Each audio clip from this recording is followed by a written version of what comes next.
Good morning students.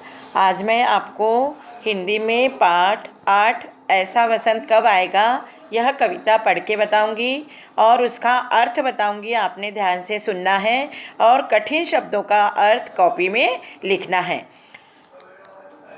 ऐसा वसंत कब आएगा, इस कविता के कवि हैं जगन्नाथ प्रसाद मिलिंद जी। जगन्नाथ प्रसाद मिलिंद जी का जन्म 1907 में ग्वालियर मध्य प्रदेश के मुरार में हुआ तथा मृत्यु उनकी 1986 में हुई थी। उनकी उच्च शिक्षा काशी में हुई। वे हिंदू, उर्दू, बांग्ला, मराठी, गुजराती और अंग्रेजी भाषा के ज्ञाता थे। इन्होंने शांति निकेतन तथा महिलाश्रम वर्धा में अध्यापन किया एवं भारत के स्वतंत्रता आंदोलन तथा राजनीति में भी इन्होंने भाग लिया। इनकी प्रमुख रचनाएं हैं अंतिमा, पूर्णा, बलिपद, नवयुग के गान, मुक्ति के स्वर इत्यादि इनकी प्रमुख रचनाएं हैं। और यह प्रस्तुत पद्य एक गीत है। इसमें कवि का कहना है कि सुख सुविधाओं पर सबका समान अधिकार होता है, फिर चाहे वह व्यक्ति अमीर हो या गरीब। जब सुख दुख का सभी पर समान प्रभाव पड़ता है तो राष्ट्र समाज के सुखों में भी महलों एवं कुटियों का समान अधिकार होना चाहिए। कवि का मानना है कि जिस दिन ऐसा होगा उसी दिन वास्तविक वसंत आ सकेगा।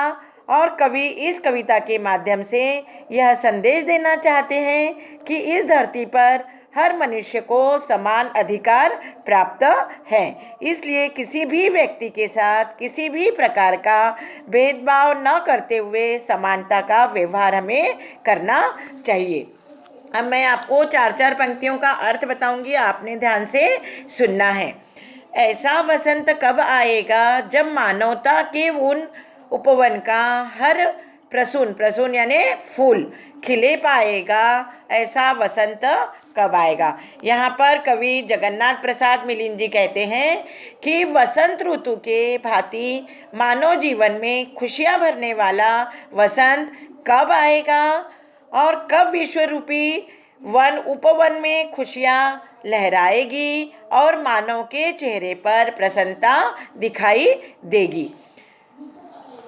दूसरा कड़वा देखिए, लड़कर अभाव के पतझड़ से नवसर्जन रन में विजयी वन, सुख सुविधाएं रस के सम वितरण का या नव यौवनमय जीवन, हर मनुज कुसुम संतोषमयी मुस्कान मधुर बरसाएगा। ऐसा वसंत कब आएगा।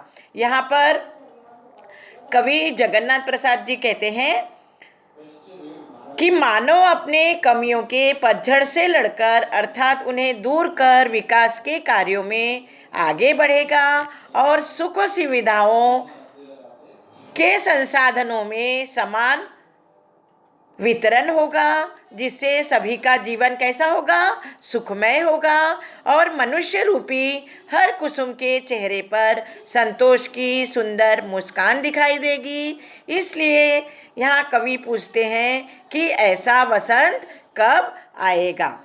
ऐसे वसंत कुछ चले गए, प्रासादों ही का ही नहीं, प्रासादों यानी महलों का, कुटी का आंगन भी तो है आंगन, सुख दुख पर होता है समान, हर मानव के उर में स्पंदन, स्पंदन यानी धड़कना, सबके प्राणों का पुलक बने। ऐसा क्षण कौन बुलाएगा, ऐसा वसंत कब आएगा। यहाँ पर कवि कहते हैं कई वसंत ऋतुएं आई और चली गई, लेकिन हमारी स्थिति आज भी वैसी की वैसी ही है।